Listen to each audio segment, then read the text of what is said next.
semuanya, perkenalkan kami dari kelompok 6 Asia Sekolah SMA Negeri 2 Kasongan dari kelas 12 F3. Di sini kami akan menjelaskan materi yang telah diberikan oleh Pak Altendamai Ganja, bab 1 tentang penataan pemerintahan dan ekonomi awal kemerdekaan. Pertama, pembentukan lembaga dalam sidang PPKI 18 Agustus 1945. Setelah proklamasi, kesibukan para pemimpin nasional adalah mengatur tatanan kenegaraan. Sebelum sidang dimulai, ada rencana dari Soekarno untuk menambah 9 anggota baru PPKI yang sebagian dari golongan muda, yaitu Soekarni, Khairul Saleh, dan Wikana. Mereka masih menganggap bahwa PPKI adalah badan buatan Jepang. A. Pembahasan dan pengesahan Undang-Undang Dasar. Rapat PPKI pertama dilakukan di sebuah gedung Chongsang-in. Rapat yang dipimpin oleh Bung Hatta ini dalam waktu 15 menit berhasil mencapai kata sepakat untuk mengubah kalimat itu menjadi ketuhanan yang Maha Esa. B. Masalah pengangkatan Presiden dan Wakil Presiden. Acara pertama dalam rapat PPKI tanggal 18 Agustus 1945 yaitu pemilihan Presiden. Otto Iskandar Dinata mengusulkan agar pemilihan presiden dilakukan secara aklamasi. Soekarno sebagai presiden dan Hatta sebagai wakil presiden.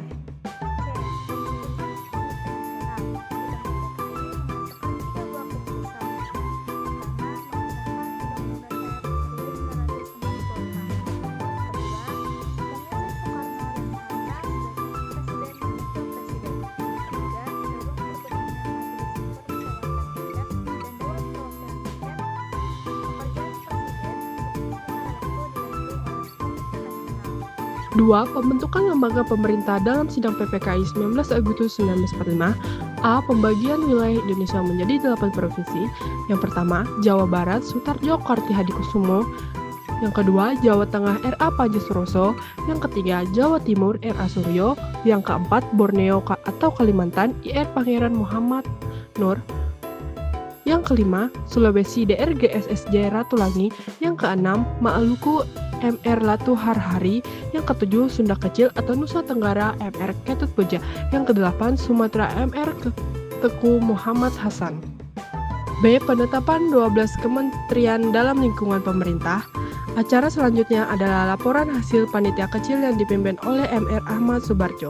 Yang pertama, Departemen Dalam Negeri, yang kedua Departemen Luar Negeri, yang ketiga Departemen Kehakiman, yang keempat Departemen Keuangan, yang kelima Departemen Kemakmuran, yang keenam Departemen Kesehatan, yang ketujuh Departemen Pengajaran, Pendidikan dan Kebudayaan, yang kedelapan Departemen Sosial, kesembilan Departemen Pertahanan, 10 Departemen Perhubungan, 11 Departemen Pekerjaan Umum, 12 Departemen Penerangan. 3. Pembentukan pemerintahan dalam sidang PPKI 22 Agustus 1945. A. Pembentukan Komite Nasional. Sidang KNIP pertama ini berhasil memilih ketua dan wakil ketua. Komite Nasional Daerah dipimpin oleh seorang ketua dan beberapa orang pengurus yang bertanggung jawab kepada Komite Nasional. Ketua Kasman Singodi Mejo, wakil ketua Muhammad Sutarjo, wakil ketua kedua Latu Harhari, wakil ketua 3 Adam Malik.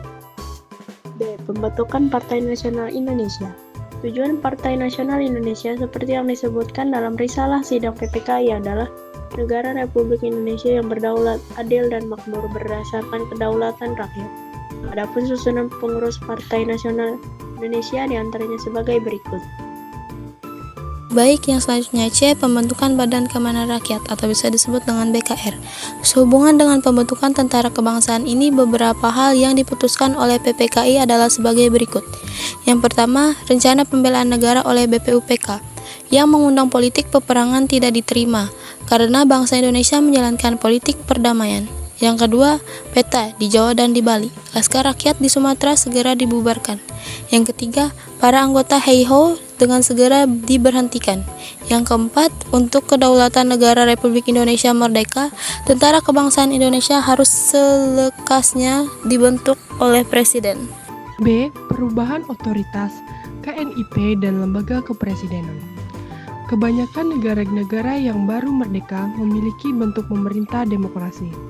Bentuk pemerintah ini dianggap lebih baik daripada sistem kerajaan. Di Indonesia, sejak masa pergerakan nasional sudah menambahkan sistem pemerintah demokratis. Bentuk pemerintah yang didambakan oleh pemimpin Indonesia pada waktu itu adalah sistem demokrasi di negara Belanda yang berdasarkan multi-partai dengan sistem pemerintah parlementer. 1. Kabinet Presidensial Pertama. Susunan kementerian pertama yang berhasil disusun dengan ketentuan UUD 1945 ditetapkan pada 2 September 1945 yang dipimpin sekaligus oleh Presiden Soekarno. Dalam kabinet presidensial ini, Presiden berperan sebagai pemimpin kabinet dan kabinet bertanggung jawab kepada Presiden. Susunan kabinet pertama RI tersebut sebagai berikut. 2. Maklumat Pemerintah No. X tanggal 16 Oktober 1945. Pada sidang KNIP tanggal 29 Agustus 1945 di Gedung Kesenian Pasar Baru, Jakarta, Presiden menyatakan bahwa sebelum terbentuknya MPR dan DPR, kekuasaan legislatif berada di tangan Presiden. Sementara itu, pada bulan Oktober 1945, kelompok kiri atau sosialisasi di dalam KNIP di bawah pimpinan Sultan Syahrir telah berhasil menyusun kekuatan dan mendorong dibentuknya Badan Pekerja Komite Nasional Indonesia atau BPKNIP. Yang ketiga, maklumat pemerintah tanggal 3 November 1945. Pada tanggal 30 Oktober 1945, BPKNIP mengusulkan kepada pemerintah agar memberikan kesempatan kepada rakyat seluas-luasnya untuk mendirikan partai-partai politik sebagai sarana penyaluran berbagai aspirasi dan paham yang berkembang di masyarakat. Selain itu, pembentukan partai politik tersebut merupakan persiapan bagi pembentukan Dewan Perwakilan Rakyat yang direncanakan akan diselenggarakan pada bulan Januari 1946. Beberapa partai politik yang muncul setelah dikeluarkannya maklumat 23 November 1945 adalah sebagai berikut. 4. Maklumat pemerintah tanggal 14 November 1945. Sejak permulaan bulan Oktober, beberapa tokoh seperti Suparno, Sukarno, Sukirman, dan Mangun Sarkoro bersama anggota KNIP lainnya mempunyai rencana untuk mengubah sistem pemerintah presidensial itu menjadi sistem parlementer. Dengan pemerintah parlementer, kabinet bertanggung jawab langsung kepada KNIP dengan kekuasaan legislatif sebenarnya. Untuk itu, mereka merencanakan untuk mengajukan veto tidak percaya kepada kabinet yang ada dengan tujuan menjatuhkan kabinet tersebut. Kemudian mereka akan menunjukkan Syahrir menjadi Perdana Menteri dan formatur kabinet yang baru. C. Pembentukan kekuatan pertahanan dan keamanan. Setiap negara tentu memerlukan kekuatan pertahanan keamanan yang melindungi negaranya dan pihak lain yang mengancam kedaulatan bangsanya. Bagian pertama ada pembentukan BKR. Pada tanggal 23 Agustus 1945, Presiden Soekarno dalam pidato di radio menyatakan pembentukan 3 badan baru, yaitu Komite Nasional Indonesia, bisa disingkat dengan KNI, Partai Nasional Indonesia, bisa disingkat dengan PNI, dan Badan Keamanan Rakyat, bisa disingkat dengan BKR. Dan bagian kedua ada pembentukan Tentara Nasional. Sebagian pemuda yang tidak puas dengan pembentukan BKR, umumnya pada zaman Jepang, mereka telah membentuk organisasi-organisasi perjuangan. Setelah usulan mereka mengenai pembentukan Tentara Nasional ditolak oleh Presiden dan Wakil Presiden, mereka menempuh jalan lain. Mereka membentuk badan-badan perjuangan sendiri yang kemudian menyatukan diri dalam sebuah komite Van Aksi yang bermarkas di Jalan Menteng 31. Hasil kerja panitia inilah penetapan Presiden tanggal 7 Juni 1947 yang menyatakan bahwa sejak tanggal 3 Juni 1947 pemerintah mengesahkan berdirinya Tentara Nasional Indonesia atau bisa disebut dengan TNI sebagai satu-satunya wadah perjuangan bersenjata. Bagian terakhir ada perubahan nama TKR hingga TNI. D. Keadaan ekonomi dan keuangan Indonesia awal merdeka. Faktor-faktor yang mempengaruhi: 1. Hiperinflasi. 2. ICA.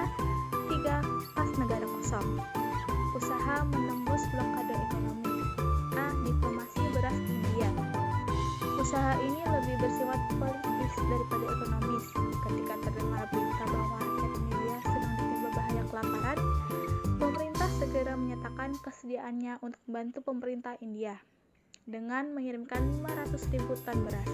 Pemerintah bersedia melakukan ini karena diperkirakan pada musim panen tahun 1946 akan diperoleh surplus sebesar 200.000 sampai 400.000 ton.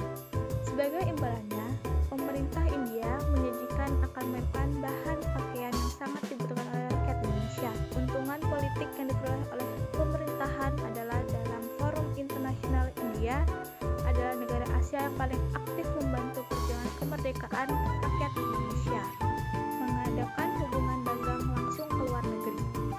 Upaya menembus blokade ekonomi Belanda di Sumatera untuk mencapai Singapura dan Malaysia dilakukan dengan perahu layar dan kapal motor cepat sejak tahun 1946 hingga akhir Perang Kemerdekaan.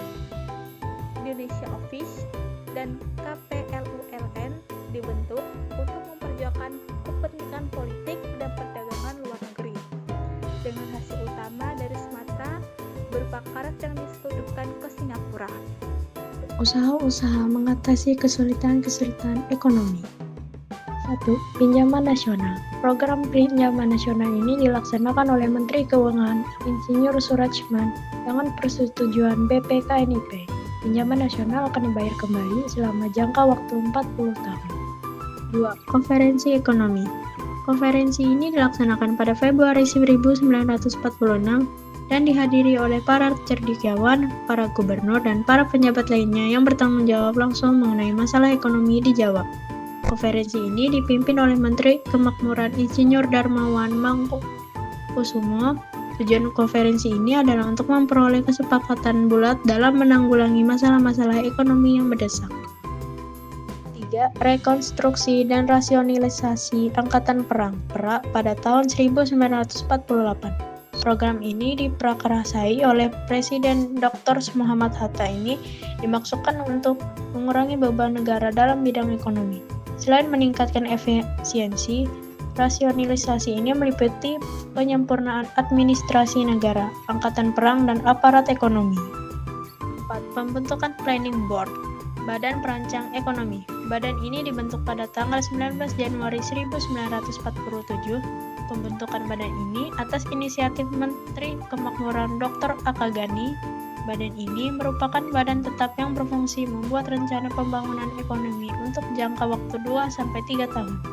Pada bulan April 1947, badan perancang ini diperluas menjadi panitia pemikir siasat ekonomi yang dipimpin langsung oleh Wakil Presiden Muhammad Hatta, sedangkan Akagani sebagai wakilnya.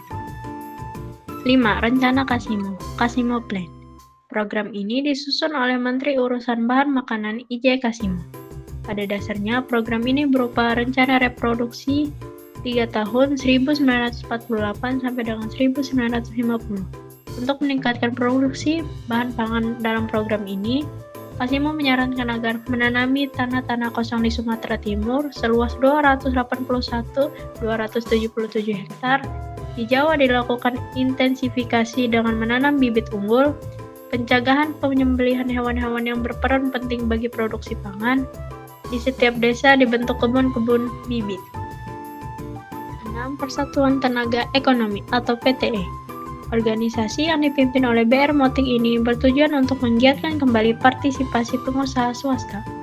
Dengan dibentuknya PTE juga diharapkan dapat melenyapkan individualisasi di kalangan organisasi pedagang sehingga dapat memperkokoh ketahanan ekonomi bangsa Indonesia.